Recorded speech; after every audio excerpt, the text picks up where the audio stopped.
کہ کیا ایسا کر سکتے ہیں ہم کہ استخارہ در استخارہ کریں؟ یعنی ابھی ایک استخارہ کرایا منع آیا، کل پھر استخارہ کرا لیا منع آیا، پرسوں پھر استخارہ کرا لیا منع آیا، پھر ایک اور دن بعد پھر استخارہ کروا لیا.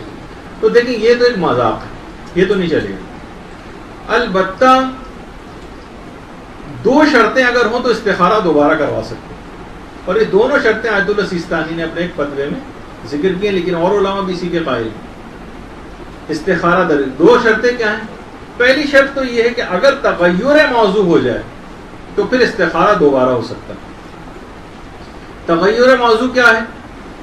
یعنی وہ موضوع ہی بدل گیا.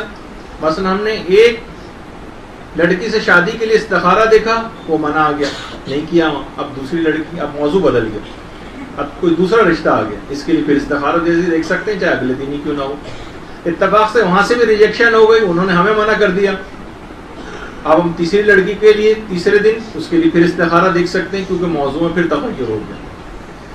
اگر حالات بدل جائیں، موضوع بدل جائے، بہت سے دیکھیے ایک ہی دن کے اندر اسٹاک مارکیٹ کے اگر کوئی شیئرز خریدنا چاہے، اب حرام حلال کی بات نہیں کر رہا میں، ویسے ہی ایک عمومی بات کر رہا ہوں، کوئی شیئرز خریدنا چاہے تو ایک دن میں اوپر نیچے مارکیٹ ہو جاتی.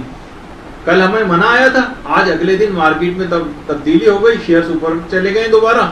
کیا اب ہم دوبارہ استخارہ کر سکتے ہیں؟ جی ہاں کر سکتے ہیں. اسی طریقے سے ڈالر اوپر نیچے ہوتا رہتا ہے. کل تک ڈالر بہت نیچے گیا ہوا تھا، ہمیں مارکیٹ سے ڈالر خریدنے تھے، آج قیمت چڑھ گئی، کیا دوبارہ استخارہ کر سکتے ہیں؟ جی ہاں کر سکتے ہیں، تغیر موضوع ہو گیا. کل ہمیں کوئی سفر درپیش تھا، کل موسم بڑا خراب تھا، منع آ گیا، آج موسم بالکل صحیح ہے، بادل چھٹ گئے ہیں، بالکل صاف موسم ہے، کیا دوبارہ استخارہ کر سکتے ہیں؟ جی ہاں کر سکتے ہیں، تغیر موضوع ہو گیا، وہ بدل گیا. حکومتیں بدل جاتی ہیں، ایک رات میں کیا سے کیا چیز معاملہ ہو جاتا ہے. حکومت تبدیل ہو گئی، پہلے کچھ اور چیزیں تھیں، مشکلات پریشانیاں تھیں، اب ایک دم سے، ویسے یہاں پاکستان میں تو نہیں ہوتا، بدترین حالات کی طرف چلا جاتا ہے، لیکن اب بدترین بھی ہو جائے تو تغیر موضوع دوبارہ ہو گیا، استخارہ دوبارہ کر سکتے ہیں. تو ایک تو چیز ہے اگر حالات و واقعات بدل جائیں، سینیریو بدل جائے تو پھر دوبارہ استخارہ ہو سکتا ہے. لیکن اگر وہی موضوع برقرار ہو، وہی خاتون جس سے کل استخارہ کروایا تھا، پرسوں اسی کے لیے پھر استخارہ کرائے، ترسوں پھر اسی کے لیے کرا رہے ہیں، یہ غلط ہے، یہ بیکار ہے، یہ مذاق ہے استخارے کے ساتھ، یہ نہ کیا جائے. یعنی اپنے موضوع کا جب تک کہ اپنے لیے کوئی وہ نہ آ جائے اپنے خواہش کے مطابق، تو تب تک کوئی جو ہے وہ جب تک استخارے کرتے رہیں گے نہیں، ایسا نہیں ہوگا. ایک تو ہو گیا یہ موضوع. دوسری چیز ہے اگر صدقہ دے دیا جائے، آیت اللہ سیستانی نے بھی لکھا، صدقہ دے دیا جائے تو پھر استخارہ دوبارہ ہو سکتا ہے. یعنی استخارہ اگر منع آ رہا تھا اور ہم نے صدقہ دے کے وہ بلا ہٹا دی، صدقہ دینے سے بلائیں ٹل جاتی، تو اب دوبارہ استخارہ کروا دیں. اب صدقہ دینے سے وہ جو جس کی وجہ سے منع آ رہا تھا ہو سکتا ہے اب استخارے میں تبدیلی ہو جائے.